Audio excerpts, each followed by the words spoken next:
در بوداپست مجارستان زاده شد. در آکادمی هنرهای تجسمی و دانشگاه بوداپست آموزش دید و از دهه 40 ایران را خانه دوم خود خواند و فال حافظ را مونس خود. او نقاش، پژوهشگر و راوی خاموشی هاست. سالها در کنار خلق آثار هنری به آموزش هنر در ایران پرداخت و نقاشی‌هایش را در گالری‌های داخلی و بین‌المللی به نمایش گذاشت. در اون مایه آثارش مهاجرت، زن، حافظه و پیوند فرهنگی است. روایت‌هایی از جابجایی، زیستن میان دو سرزمین و تماشای تاریخ از دریچه رنگ. نشان شایستگی جمهوری مجارستان و مدال افتخار یونسکو رو دریافت کرد. امروز در ناهشیار ایرانی از تجربه زیستن در مرز دو فرهنگ سخن می‌گوید.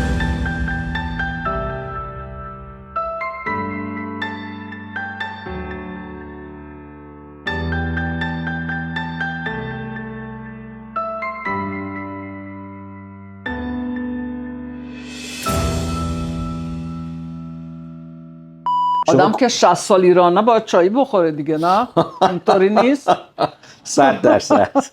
شما که آقای خلیلی هستین یا نه؟ من قربانی هستم. آقای قربانی. من دکتر قربانی ام، روانشناسم. بله. استاد دانشگاه تهرانم و واشنگتن اسکول آف سایکیاتری تو امریکا. آها، چقدر خوب. لطف دارید. ما یه پروژه برای تعریف میکرد ازتون. آره دیگه. لطف دارن ایشون، لطف دارن. ما یه پروژه ای رو کلید زدیم، عنوانش هست ناهشیار ایرانی، The Iranian Unconscious. در واقع توی این پروژه هدفمون اینه که ببینیم اون چیزی که توی ذهن و دل ایرانی ها رسوخ کرده بله. در طول تاریخ و خودشون هم شاید ازش خبر نداشته باشن، درسته. آیا میتونیم اون رو صورتبندی کنیم، به قول معروف کانسپچوالایزش کنیم و بهتر بشناسیمش؟ و طبیعتا شما به عنوان یک شخصی که اوریجینالی ایرانی نیستید، بله. اما 60 ساله با فرهنگ ایرانی آشنا شدین، قطعا میتونه اطلاعات خیلی خوبی برای ما تو این زمینه داشته باشه. بله، آدم از طرف بیرون بیشتر میبینه یه چیزایی رو که دقیقاً اگر توش زندگی میکنه نمیبینه. دقیقاً. و به خصوص با توجه به اینکه شما هنرمند هستین، قطعاً هنرمندا به دلیل اون حساسیتی که ذهنشون داره یه چیزهایی رو ادراک میکنن توی فرهنگی که آدمهایی که حظی از هنر ندارن نمیتونن اونو ادراک کنن. رو همین حساب توی این پروژه هنرمندا برای ما خیلی اهمیت دارند که ببینیم از نگاه اونا در واقع چه تجربه‌ای در واقع داشتند از ایران و ایرانی و فرهنگشون و آداب و رسومشون و تاریخشون و شخصیت‌های برجسته‌شون و کلاً هدفمون از گفتگو با شما این هست. باشه. من شما رو باید چی صدا کنم؟ گیزلا یا گیزلا. حالا خیلی جالبه چون دیگه که خب دیگه گیزلا آلمانی هم داریم گیزلا، یعنی یه جور دیگه میگن گیزلا، با 2 تا ال میگیم دیگه. تجدید داره. بعد ما همه چی شدیم، گیزلا میگن. چند وقت پیش مثل که رئیس چیز و اینا آقای وزیر رفته بودن دیگه، نمیدونم یه نمایشگاه داشتم دیگه، کاشان، وزیر ارشاد. بله آره. بعد گفته بود ما موزمون گیزلا داریم. بعد اون صاحب گالری گفته بود که اما ایشون گیزلا نیستن، گیزلا. گفت ما نمیدونیم، ما میگیم گیزلا. خب خیلی ممنون دعوت ما رو پذیرفتین. شما اینجور که من میدونم 60 ساله که ایران هستین. بله. یه خود مونده هنوز، اما نزدیک 60 سال. بله 60 ساله. توضیح میدین چی شد که اومدید ایران؟ بله.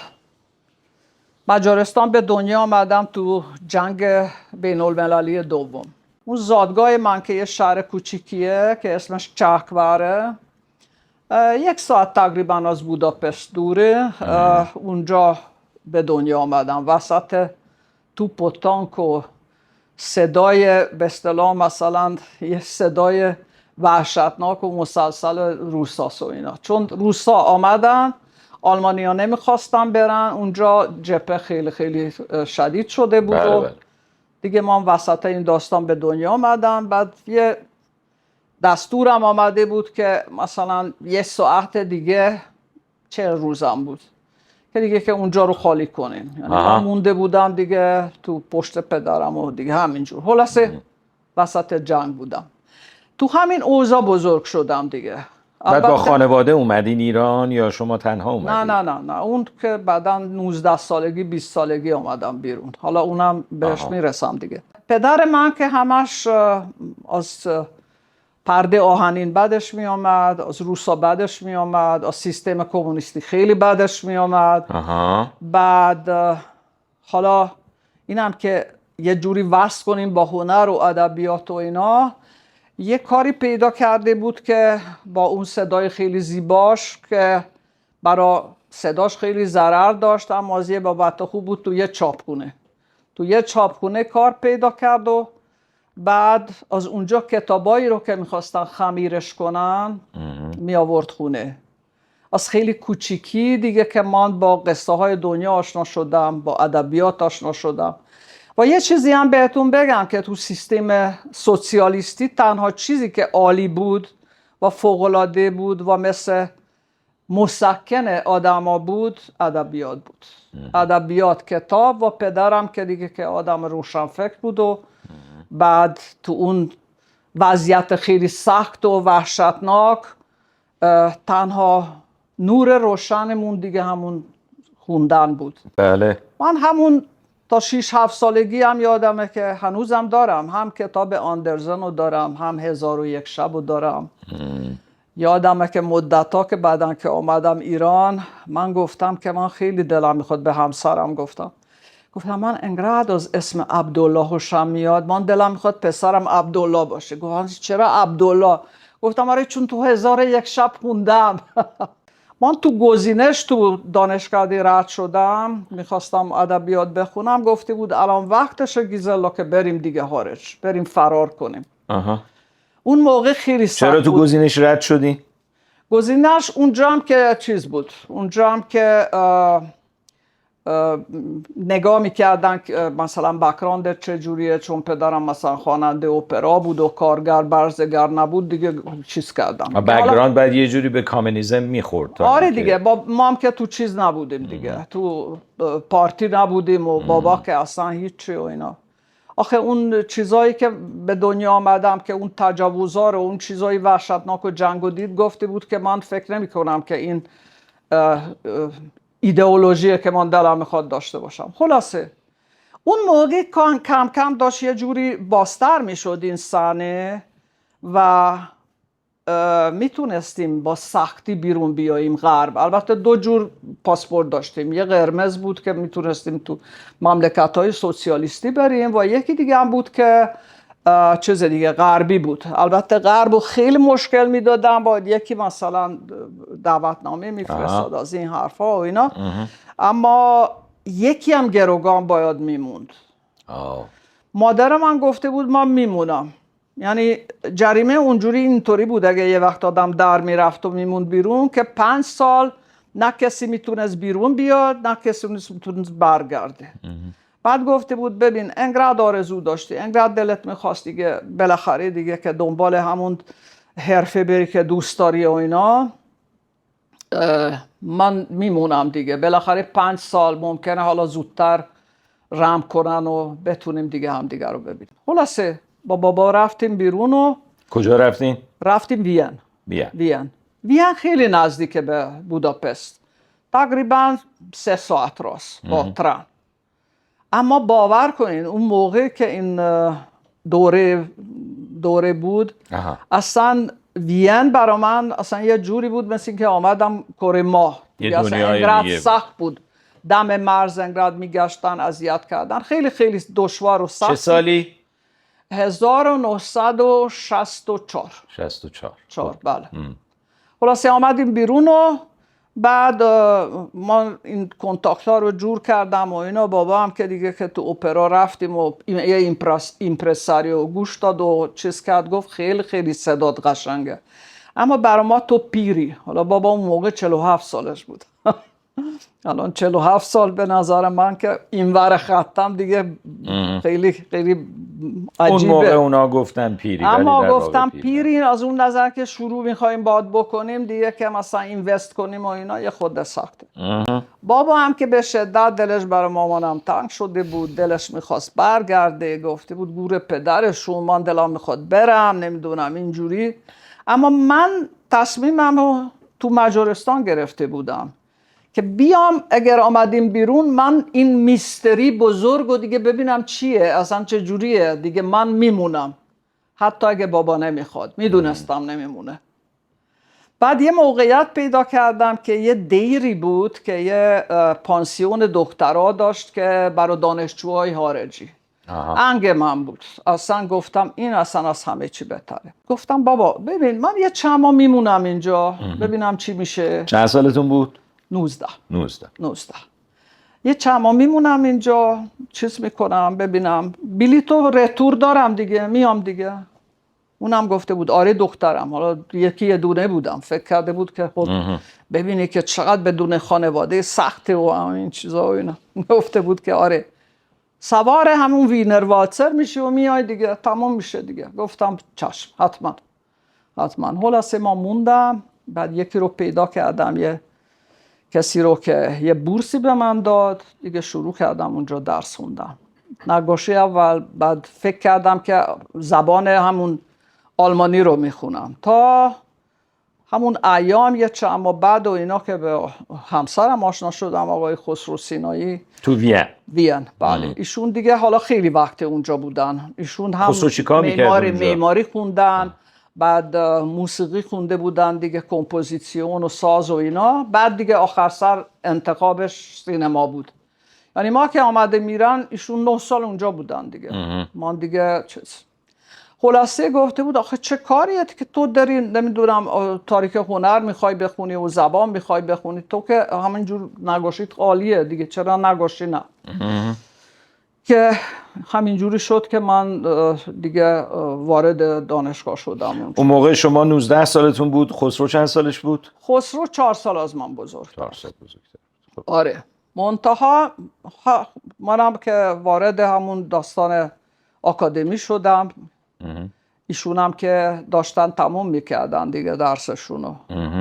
خلاصه ما 2 سال اونجا موندیم. بعد دیگه چی شد دیگه، گفته بود که من 9 سال اینجا هم دیگه، پدر مادرم پیرم، میخوام برگردیم. منم که ناراحت بودم، گفتم من میخوام چیز کنم دیگه، حالا اینجا تموم نشدم دیگه. گفت حالا اب نداره، میریم ایران، تا اونجا میتونید ادامه بدید دیگه. پس شما دوست نداشتی اون موقع بیای ایران؟ دوست داشتی وین بمونی؟ بمونی؟ من نمیدونستم ایران کجاست. ایران یه پاراگراف به این کوچولی بود تو کتاب جغرافیمون. و چه حسی داشتی؟ بله گفتم 27 میلیون جمعیتشه.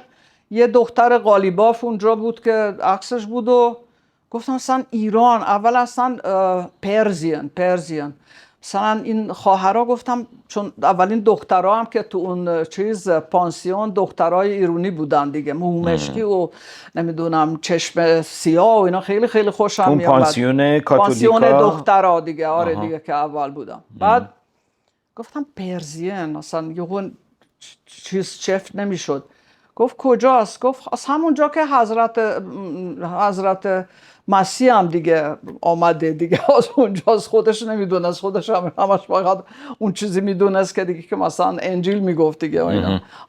گفتم آها پرژین، ایران. خیلی خلاصه دیگه برای من ایدئال بود. من فقط میخواستم دنیا رو ببینم، نمیدونستم ایران چجوریه، اما خسرو رو شناختم و خسرو برای من، حالا اگر برخوردی راجع به ایرانی رو میخواییم بگیم، این پانسیون برای من یه پرسپکتیو دیگه، حالا اگر راجع به انسان ها داریم حرف میزنیم، یه پرسپکتیو دیگه واس کرد. یعنی این پانسیون دخترها توشون خیلی شرق دوریا بودن دیگه. به دخترای ایرانی چه حسی داشتید؟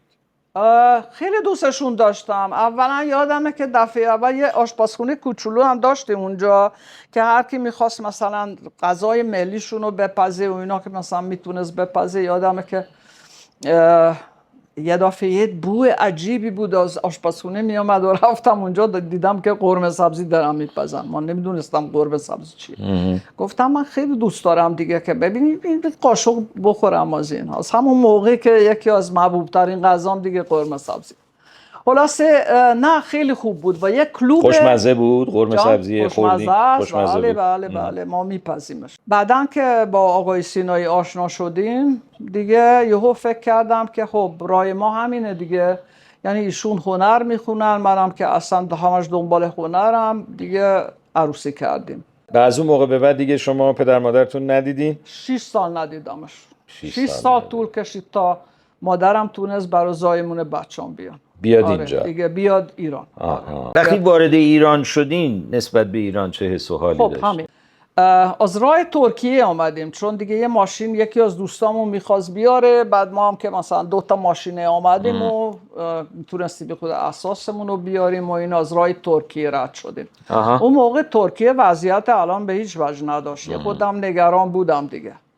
اما آمدیم ایران دیگه همه چی فرق کرد. همه چی یه جور دیگه بود. خیلی خوشم میامد از چی ایران خوشتون اومد؟ ما یادمه که خب البته که خب شوهرم رسید دیگه وطن دیگه. درسته مثلا میرفتیم رستوران و میامدیم دیگه مثلا تو راه ایران مثل که اصلا رسید ما همه چی اوکی همه چی درسته و اینا.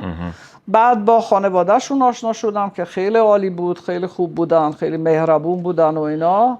3 نفرمون که بودیم، پدر مادر و من و بابام هم که آدم مخصوصی بود. اگه حوصله نداشت اصلا چیز میکرد دیگه که مثلا در و باز نمیکرد برای بهترین دوستش. یهو مثلا در وا میشد و با تاج گل و چیز و اینا مثلا 100 نفر میامدن تو. چون مادر شوهرم بزرگترین بچه خانواده بود. اسمش هم بود آبجی مامان. یعنی همین خواهر برادر آمدن دیگه مثلا دیدنش که عروسش آمد و اینا. من یادم اول هر دفعه تاج گل میامد من یه دور میدویدم تو اتاق، سرمو زیر بالش قایم میکردم و گریه میکردم. چرا؟ وحشتناک بود. هی نگات میکنن همه و تو هیچی نمیفهمی. خیلی مشکل بود. همه شوخی میکردن. اولین جمله هم یادم پرسیدم میگم خسرو جان چیه عروس فرنگی کیه چیه؟ بعد خندید گفته بود که اون 2 تا عروس دیگه دارن به بابا پدر شوهرت میگن که حالا که عروس فرنگی داریم ما رو محل نمیذاری از این نه چیز بود. سختم بود اول. یه هفته بعدم رفت سر کار. بعد ما با هیچ کم نمیتونستم حرف بزنم. من آلمانی زبان بودم. برادر شوهرم اینا که همش انگلیسی میدونستن. پدر شوهرم فرانسه میدونست که من نمیدونستم بازم. یعنی یه جوری سخت بود دیگه. بله. اما بزرگترین امیدم آقای ژوزه طباطبایی بود که کارهای دانشگاه و اینا نگاه میکرد و بعد گفته بود گیزلا الان آگوسته، تو مثلا 5 ماه دیگه من بهت ترمیم میدم تو گالریم دیگه میتونی نمایشگاه بذاری، شروع کن دیگه. این دیگه خیلی عالی بود. چسبیدی به نقاشی؟ چسبیدم به نقاشی. و یک چیزی که برای من که خیلی خیلی عجیب بود، اول قیافه شهر بود. البته خود از تهران ناراحت بودم. چرا؟ اولا ناراحت بودم چون اولا که هر پایتختی به نظر من باید رودخونه داشته باشه و نداشت. البته این کوههای سفید که مثلا 50 درجه گرماست و من اونجا میبینم که مثلا برف بالاش و اینا قشنگ بود.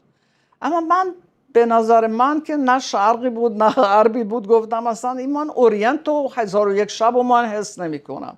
بعد هیچی سبز نیست. اون موقع انقدر پارک و اینا نداشتیم دیگه. تازه داشتن یه خورده مثلا پارک ها بیشتر میشد و اینا. بعد یادمه که گفتن که خب گیزلا رو باید ببریم یه خورده چیزهای سبز ببینه. بعد برادر شوهرم گفته آها میریم کرج میریم. گفتم کرج؟ فکر کردم مثل وینروالد، مثلا یه چیزی سبزه، مثل بوداپست، دور بوداپست همون جنگل ها که بودم. بعد میرفتیم خوش بود یه جوی آب بود 10 تا خانواده زیر درم اصلا گریم گرفته بود. گفتم وای این اون نیست که ما میخوام. من رودخونه کرج رفتی؟ بله. یه رودخونه بود با 2 تا درخت. بله. بعد گفتن خب نه میبریم شمال. حالا اونجا درست شد. بعد به خاطر کار شوهرم هم که شروع شد دیگه، کارهای مثلا فیلمای مستند و اینا، یه دفعه خیلی بعد از اون که رسیدیم چند ماه بعد گفته بود که من باید برم شیراز کوچ رو ببینم که اینا از صبح تا شب 1 هفته دیگه کوچ رد میشه دیگه اونجا بختیاریا. بعد ممکنه یه فیلم مستند قراره بسازم، بعد میتونیم شیراز رو ببینیم و اصفهان. خب دیگه شیراز رسیدیم دیگه که فکر کردم که این درسته و خیلی خیلی خوشم آمد. بعد رفتیم اصفهان. از چیه شیراز خوشتون اومد؟ شیراز اولا که اون 2 تا مقبره سعدی و حافظ که خیلی رو من تأثیر گذاشت. چه تأثیری گذاشت؟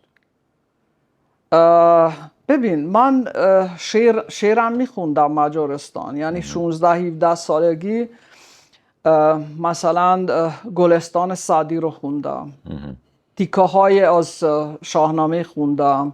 به زبان آلمانی؟ نه به مجاری.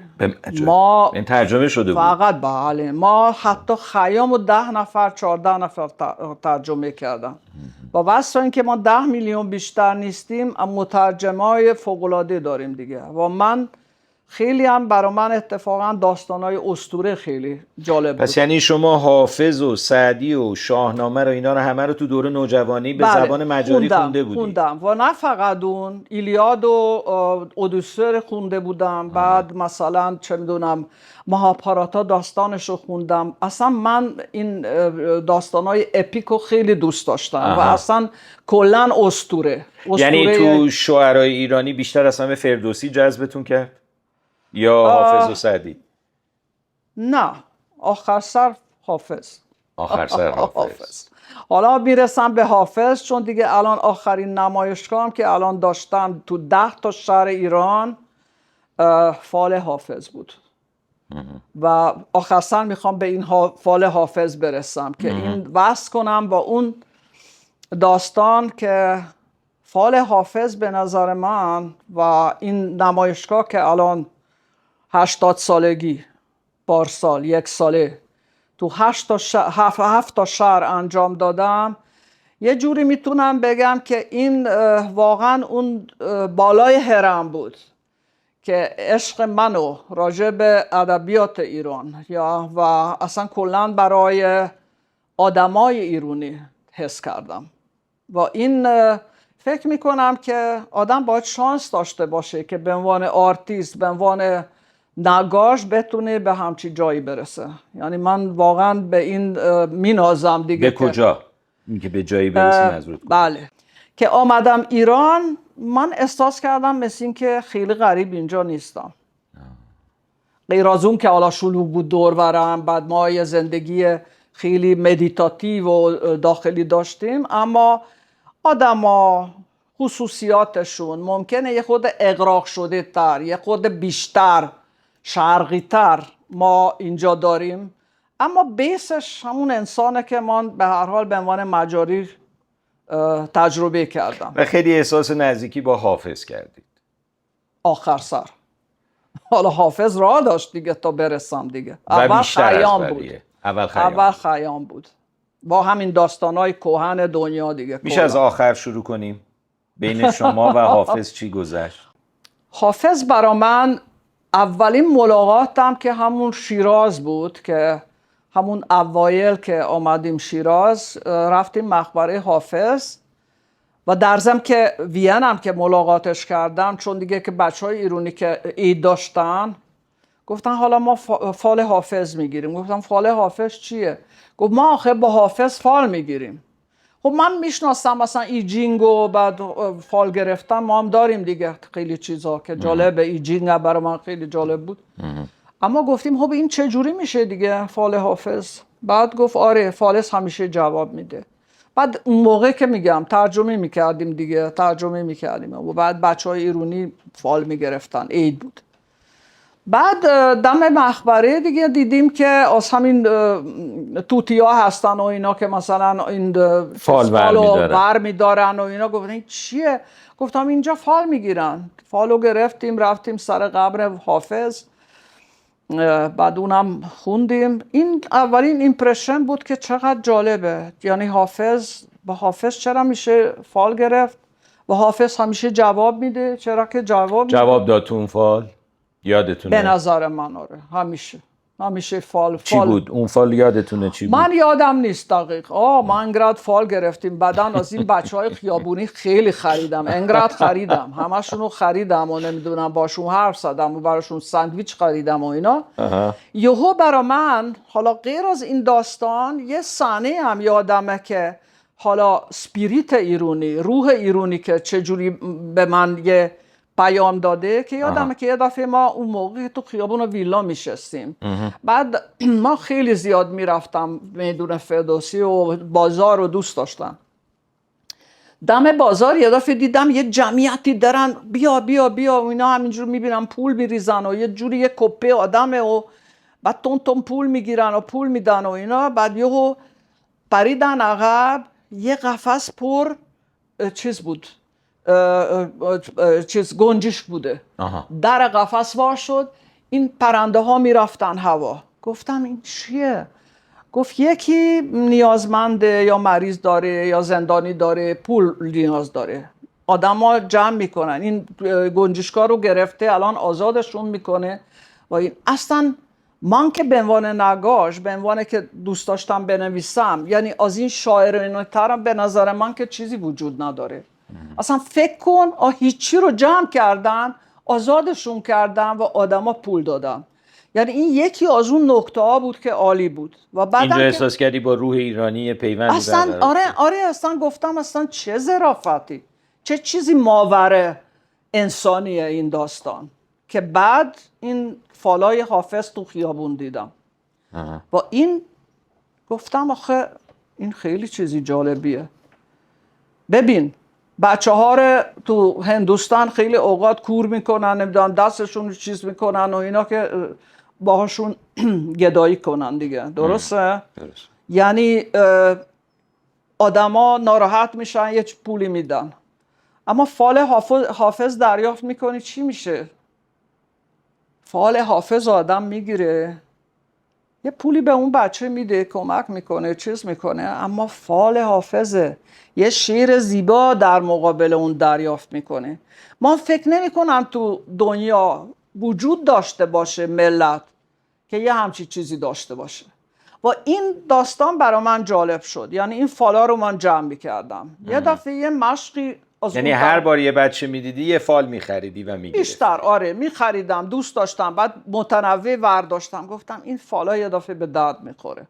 فالا هم که خودتون میدونین فالا خیلی چیزی پاپولیره، خیلی چیزی ابتداییه، کیچه، چیز هنر والا و اینا نیست. اما فکر میکنم از شهرستانی ها گرفته تا اونا که دیگه لس آنجلس میرن، فال حافظ ممکنه این پاکتو که فال میگیرن ممکنه با خودشون میبرن، خیلی با خودشون میبرن.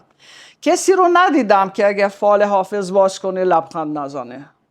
گفتم خیلی خوب، من اصلا با این فالای کاری میکنم. که 2 تا کار اول انجام دادم و اون موقع درسم میدادم تو مدرسه سفارت آلمان. بچه ها گرافیتی دوست داشتن. یه بیت شعر از چوکونایی، یه بیت شعر از حافظ به سبک مثلا همین گرافیتی کار کردم. 2 تا کار. بعد فرستادم عکسش و اینا، گفت خب خیلی خوب و اینا. متاسفانه پروفسور فوت کرد. دیگه این 2 تا کار موند پلو من. این 2007 بود. موند و فالا هم که همچنان میخریدم تا یه دفعه گفتم من با این فالا باید یه کاری بکنم. همه فالا رو نگه می‌داشتیم؟ آره نگه داشتم، میخوندم، نگاه میکردم، با پاکتاش هم همینطور، چون پاکتاش هم خیلی قشنگ بود. حتی اینا که بزرگ هستن، از خود چیزم بزرگتر نوشته، مثلا چاپ فلانجا و اینا، نمیدونم مثلا تبلیغ خود اون چاپخونه و خیلی جالب بود برای من. بعد این کورس حافظ که مثلا رفتم و میخوندم و اینا، نتیجه گیری که حافظ میگیره که چرا تو فالا هست اینو مرا خیلی مسحور کرده. گفتم آره، به نظر من حافظ همیشه آخر سر که همه چی رو به خوبی داری میگه و دوره دشواری زندگی میکرد، خیلی خیلی دوره سختی بوده، اما آخر سر با یه رندی، با یه زرنگی آخر سر به ما یک راه گشا میشه و یه چیزی به ما نشون میده که ما میتونیم فکر کنیم که به هر حال زندگی ارزش زندگی داره و میتونیم باهاش زندگی کنیم. این بود که من این فالا رو توی کار نقاشیام، کلاژ و اینا که استفاده کردم. بعد پارسال شروع کردم که تو شهرهای بزرگ نشون دادم. اول تهران، اصفهان، شیراز، یزد، ماهشهر، تبریز، آخر سر کاشان. و چیزی که برای من ایجاد شد، پوبلیک که این نمایشگاه می آمدن اصلا حسشون به حافظ چنان زیبا بود، چنان قشنگ بود، چنان امیدوار کننده بود که من اصلا به این نتیجه رسیدم که خود حافظ سمبل آدم ایرانیه. یعنی میگفتن الان نمیشه کار کرد، الان گالری رو بستن، نمیدونم بازم با ارشاد مسئله داریم، الان پلمب کردن، دوباره واس کردن. می آمدن نمایشگاه رو میدیدن، آخر سر میگفتن اما الان میریم مهمونی. این یعنی آدم ایرانی، یعنی انسان ایرانی همیشه امیدواره، همیشه دیگه که یه جوری از اون مخمسه فکر میکنه که باید در بیاد و همیشه به سبک حافظ به زندگی امیدواره. هیچ وقت خواب حافظ رو دیدین؟ جان؟ خواب حافظ رو دیدین؟ خواب حافظ من خواب کم میبینم، کم تو ذهنم میمونه. اما لازم نیست که ببینم، میبینم همینجور دیگه. چی میبینی؟ یه خود تو نقاشیام میبینم دیگه. از تجربتون با حافظ بیشتر برای ما میگید. اولا که اون باغ که اونجا هست و اصلا تجربه شیراز خودش، مثل شیراز خودش یه شهریه که مقبره حافظ اونجا مقبره نیست. حافظ اونجا نمرده، حافظ اونجا زنده است. سپیریت حافظ زنده است و آدما میرن زیارت، از بچه کوچیک گرفته تا بزرگ سالا. خب این اصلا یه چیزی عجیبیه. اصلا همش تو عشق حافظ اون شهر که انقدر سبکباله، آدماش انقدر سرحالن، همش به نظر من اون سپیریت این شاعر خیلی بزرگیه. من شیفته واقعا حافظم و شیفته از این طریق واقعا هم از آدمای ایرانی هم. من یادمه که تو این نمایشگاه همه جور آدم آمدن. مثلا آدم آمدن، یادمه که اتفاقا یزد 2 تا خانوم که با حجاب و اینا خیلی معلوم بود شهرستانی بودن و اینا، گفتم پاسارگاد زندگی میکنن. یه خانومی بود که اصلا من حدس نزدم، فکر نکردم. یهو شروع کرد دیگه که حافظ خوندن، یهو شروع کرده بود شعراش رو گفتن. گفت باید بیای پاسارگاد پلو من، پسر من تمام کتاب حافظ رو بلده. یعنی آدمایی رو دیدم که شیفته حافظ بودن و آدمای معمولی بودن، آدمای کاملا معلومی، آدما که کاملا از آدمای مثلا چه میدونم پایین تر از اجتماع اما عشق حافظ رو داشتن و اینا همش خیلی خیلی فوق‌العاده بود. و جوونا که خیلی هاشون که همش خب تعجب کردن که من به عنوان خارجی آمدم و مثلا راجع به حافظ دارم حرف میزنم. خیلی ها مثل همه بچه های جوون دلم میخواد برن اون ور آب. مثلا یادم یکی آمده بود، یه پسر جوون و خوش قیافه یزد با مامانش و خواهرش، گفته بود من که میخوام برم اون طرف ها، در صورت که درم دندون پزشکی میخونم، بعد میخوام اون طرف ها برم گیتار بزنم. گفتم عزیزم میخوای بری گیتار بزنی دم مترو، کلا بذاری اونجا که دیگه جمع کنی؟ بابا حرفتو بخون، چیز پزشکی رو بخون، بعد بره مثلا چه میدونم برای عشقت گیتار هم میتونی بزنی.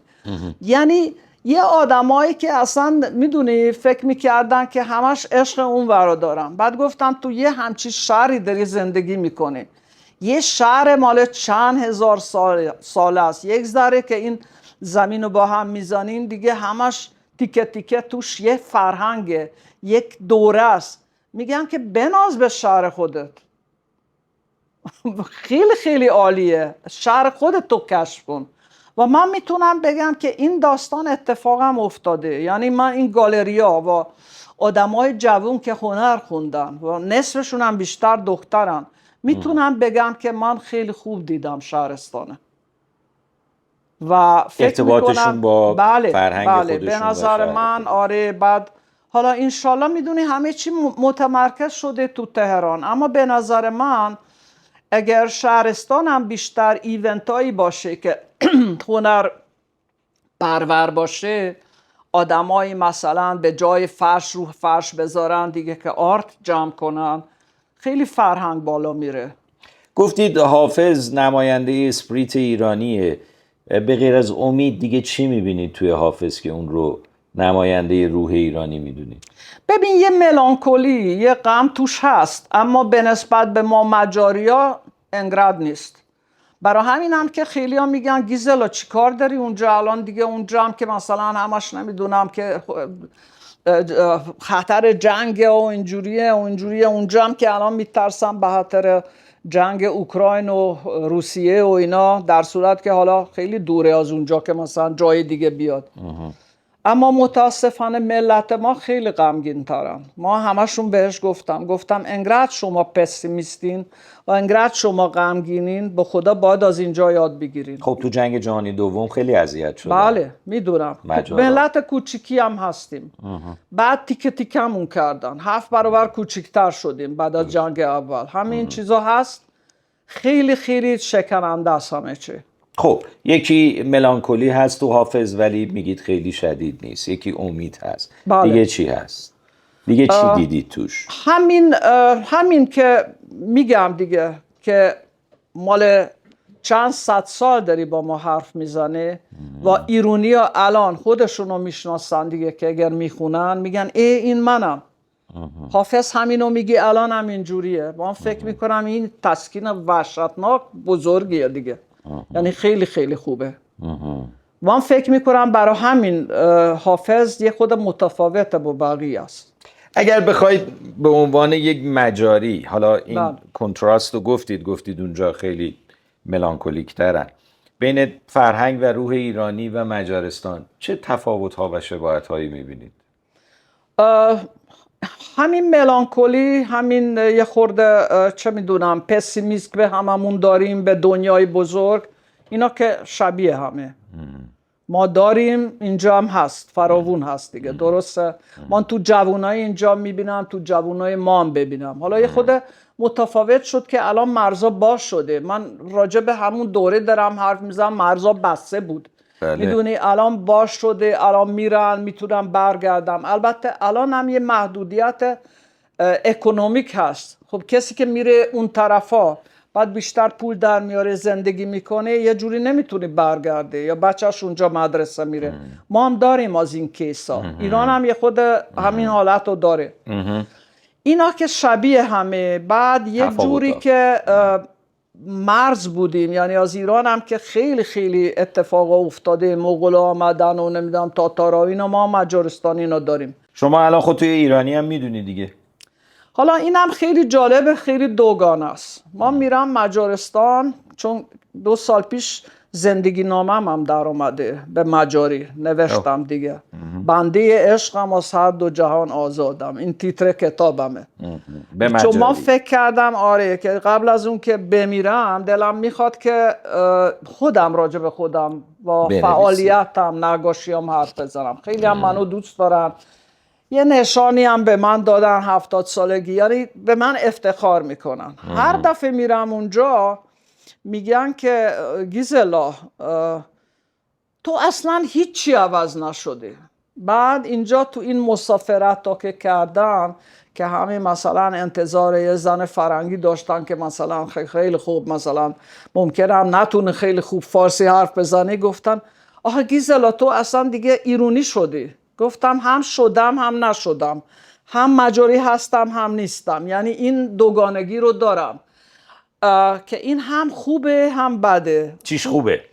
خوبش اینه که تو از 2 تا پنجره دنیا رو نگاه میکنی و از 2 تا پنجره نگاه کردن، همین جور که گفتم با شما حرف زدم که آدم که بیرون میاد دیگه خود مملکتش هم یه جور دیگه میبینه. شما هم یه چیز دیگه میبینین. این داستان فال حافظ و این دیدن من با چجوری ایران رو ارزیابی میکنن، همه هموطنهای ایرانی تعجب کردن. گفتم ما اصلا اینجوری ندیدیم، ما حافظ هم اینجوری ندیدیم، شما اینا کشف کردین، شما اینا داریم میگین. که این خودش خیلی خوبه، آدم خیلی باعث میشه که آدم خوشحاله دیگه. یعنی از 2 منظر، از 2 تا پرسپکتیو، از 2 تا پرسپکتیو زندگی رو میبینی. البته خب به خاطر این 2 تا پنجره و 2 تا مکانم که ما به هر حال اونجوری که شماها فرهنگتون رو میبینید هیچ وقت نمیتونم به دست بیارم. میدونی چی میخوام بگم؟ چون حالا آدم میخواد مثلا تاریخ بخونه. چقدر باید تاریخ بخونه آدم که تاریخ ایران رو بشناسه؟ چقدر مثلا شاعرای بزرگ رو بتونه؟ یعنی انقدر غنیه، انقدر بزرگه که خیلی عظمت داره. به هر حال اگر آدم دوگانه زندگی میکنه یه چیزای خیلی خوب به دست میاره، اما یه چیزایی هم از دست میده دیگه. از چیه فرهنگ ایرانی ها بدتون میاد؟ بدم میاد بی‌نظمی بعض وقتا.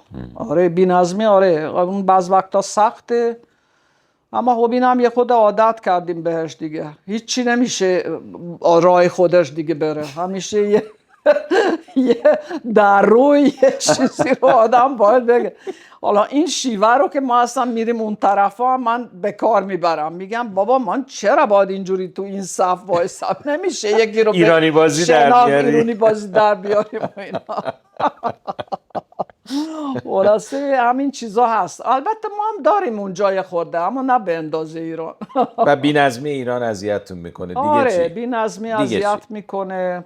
نمیدونم، حالا اگر آدم ایرانو میبینه از بالا تا پایین، هر جای اقلیمی هم با هم فرق میکنه. برای من الان دفعه اول بود که تبریز نمایشگاه گذاشتم. تبریز برای من یه سورپرایز بود. من همه جای ایران تقریبا رفتم، اما به نظر من تبریز و اونجا آلمانی‌ها ایرانیان. چرا؟ نظمشون، دقیق بودنشون، مولا لغتیشون، یعنی تمیزی، همه این چیزا اصلا فکر کردم که این قسمت ایرانی‌های از تبریزی‌ها و آلمانی‌های ایرانن. بله برای من حداقل. جنوب میرم، جنوب که اصلا بندر عباس، خالی بندی، نمیدونم زرنگ بازی، اما یک نوع چیز، یک نوع چجوری بگم، یک نوع شادی، یک نوع موسیقیشون، حرکتشون به آفریقا عمیق‌تر شده. قصه هاشون انقدر دراماتیکه، انقدر جالبه.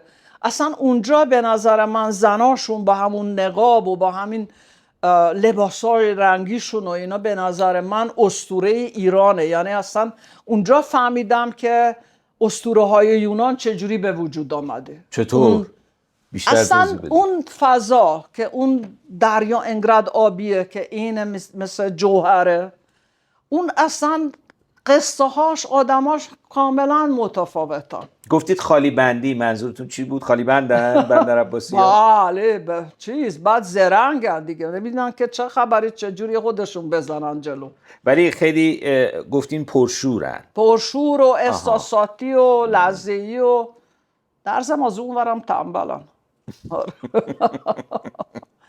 یزدو چطور دیدین؟ یزد یکی از محبوب‌ترین شهرهای منه.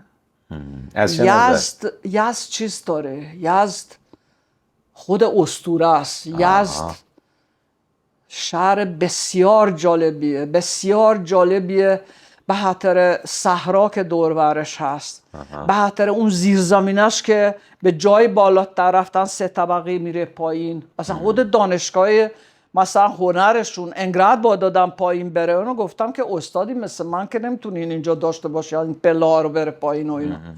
بعد اصلا یه فضای یه مقداری هم که محتاط اما اصلا فوق‌العاده است.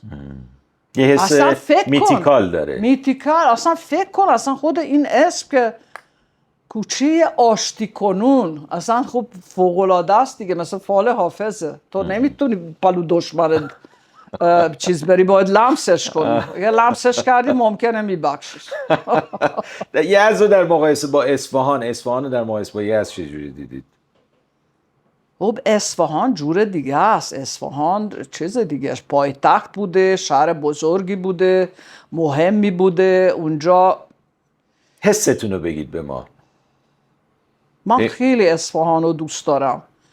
خیلی پیراشون رو دوست دارم تو بازار، لهجهشون رو دوست دارم، اون زرنگیشون هم دوست دارم، خستشون هم دوست دارم. اصلا همه چی یه جوری به وفوره، یعنی اصلا نمیتونم بگم. اما میگم تو این مسافرت که رفتم که شمالو خیلی خوب میشناسم و برای من سورپرایز، آره طول نمایشگاه و کلن ایران خیلی رفتم. کلا به نظر من همین تبریز یه سورپرایز بود از نظر هنری هم. همش فکر میکنم از نظر تجسمی درجه یکن. خیلی نقاش دارن، مجسمه ساز دارن، شهر فرهنگیه. باید واقعا اونجا موزه بشه، باید اونجا ایونت ها باشن که موزه بتونم داشته باشم. بعد شیراز عشق منه. شیراز که اصلا با این حالت که واقعا اون عشق سبکن، اصلا یه جوری هواش سبکه، آدماش سبکن، فوق‌العاده است. آره. مشهد هم رفتی؟ چی؟ مشهد قدیم رفتم، اونجوری نمیشناسمش. اینجوری که شما تعریف میکنید ایران خیلی برای شما احساس و شور به همراه آورده. در قیاس با اروپا.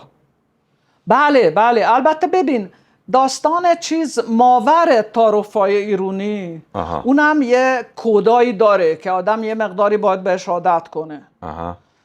همه چی اینجا یه خود غلیظ‌تره. بعد داستان تعارف هم که برای خودش یه داستانیه دیگه، مال ایرانی هست. چی بود تجربه شما از تعارفی بودن ایرانی ها؟ همسر عزیزم به خدا بعض وقتا مثلا میگو من این یارو امروز میاد باهاش میخوام حرف بزنم، من میگم نه نمیکنم، نمیخوام، چیز میکنم. بعد که یارو رفته گفتم خسرو جان اما تو یه جوری حرف زدی این 100% فکر میکنی آره است، این چیه نمیگی؟ بعد بعض وقتا میگفتن گیزلا خیلی رکه میگه. حالا کجا؟ من اصلا هیچ وقت انقدر رک نیستم مثلا اون طرفی ها آلمانی ها. میدونی چی میخوام بگم؟ بالاخره یه کودا رو یه خود یاد گرفتیم، اما اینم که اغراق شده که باشه دیگه یه خود سخته. یعنی اما بازم شیرینه، بازم که انقدر آدم رکو. البته اگر دعوا میکنن که خیلی روکه همه چی. ایران دعوا ناجوره. تو خیابون زنجیر در میارن و من مثلا چه میدونم چیز میکنن و اینا. تو ترافیک اصلا تعارف بردار نیست دیگه. اما به هر حال یه خورده مشکل هستش، اما آدم بالاخره از یه طرف هم که در ضمن جذابیت هم داشت برای من دیگه، که آدم خیلی همچین مستقیم گیوتین نیست که نبگه یا مثلا نظرشو بگه، یه جورایی مثلا یه خود رعایت میکنه. آره. ایران تو کار نقاشی شما بیشتر تأثیر گذاشت یا مجارستان؟